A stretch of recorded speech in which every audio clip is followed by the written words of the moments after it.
The Browns have been making a lot of moves since I did a last update video on them about a week or so ago, maybe a little less than that, but they have made some significant moves in that time span. Probably the most notable is safety Juan Thornhill from the Kansas City Chiefs, brought in as the free safety replacement for John Johnson after John Johnson's time in Cleveland didn't really go as well as many of us expected after the Browns signed him off the Rams in free agency to a lot of hype. The Browns adding another piece to a secondary that probably shouldn't have been nearly as bad as they were at points last season when you look at the talent that they have. Having a lot of that to do with communication breakdowns. You look at a roster with Denzel Ward, Greg Newsome, Martin Emerson having a really good rookie campaign, and Grant Delpit, even though he did take his lumps for a lot of last season, he did look a little bit more like what the Browns front office wants him to look like as the season went on. And you think maybe with the new defensive coordinator in Jim Schwartz that the secondary could gel together, and with Juan Thornhill being the replacement for John Johnson, hopefully that can improve the defensive backfield even more.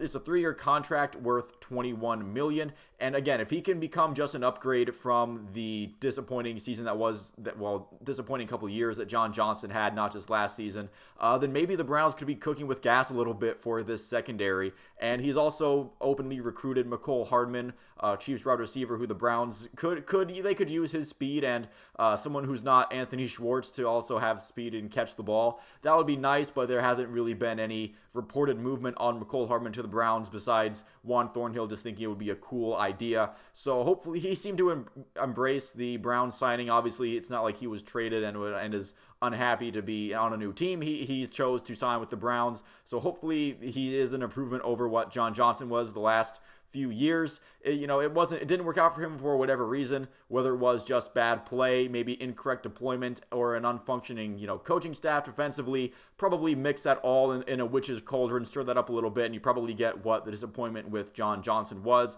Hopefully Juan Thornhill can be a little bit of a better story of a free agent signing than John Johnson was. So the Browns have also signed a couple of interior defensive linemen depth, Maurice, Hurst, and Trysten Hill. I'm going to kind of keep them wrapped up into one box in this video because they're kind of filled the same need. Both of these guys are on one-year deals, probably relatively cheap prove-it deals there's probably some incentives they could reach to earn some more money, but probably not very expensive as far as cap hit and initial base salary.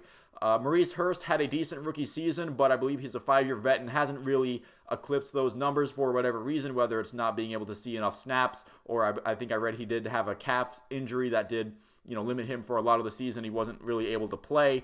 Trysten Hill, another guy who has definitely been in the NFL for a few years, has seen some NFL action, but he hasn't really broken out anywhere with any team. I think he spent most of his career on the Cowboys. The Browns have already gotten their big fish to defensive tackle in Dalvin Tomlinson, so the hope is that someone like these two signings in Hurst and Hill, the H&H signings, one of them they're hoping can break out maybe in some preseason games or training camp, or maybe at least push a guy like Perrion Winfrey, who they probably still have high hopes for in his second year, maybe push a guy like him a little bit more to perform well at the defensive tackle position, which last year was just kind of a rotating door of, I wouldn't even call it mid, because at least mid would be better than average. It was just a rotating door of, well, maybe this guy will work this week, and it never really seemed to. With Dalvin Tomlinson and hopefully one other defensive tackle in the Browns roster, hopefully that position of weakness can turn into something that the opposing offenses have to at least take into consideration. And then we get to the most recent signing in Jordan Akins, a tight end formerly on the Texans, who the Browns and the Texans have a lot of players swapping going on, like maybe not necessarily in terms of trades, but one of them just happens to play for the Browns and then they go to the Texans or vice versa. It's a little weird when you look at, oh yeah, I know that guy used to play for the Browns and now they're on the Texans, or stuff like that. Jordan Akins has played with Deshaun Watson in the past, so there's maybe a little bit of already some built-in chemistry there. He is 6'4", so he should be a solid red zone target, and I really don't think Harrison Bryant has really popped out as a strong second tight end option after Harrison Bryant did have a pretty nice rookie season. Hasn't really fully developed into that second tight end role that maybe the Browns front office would have liked to see him have done so at this point in his career.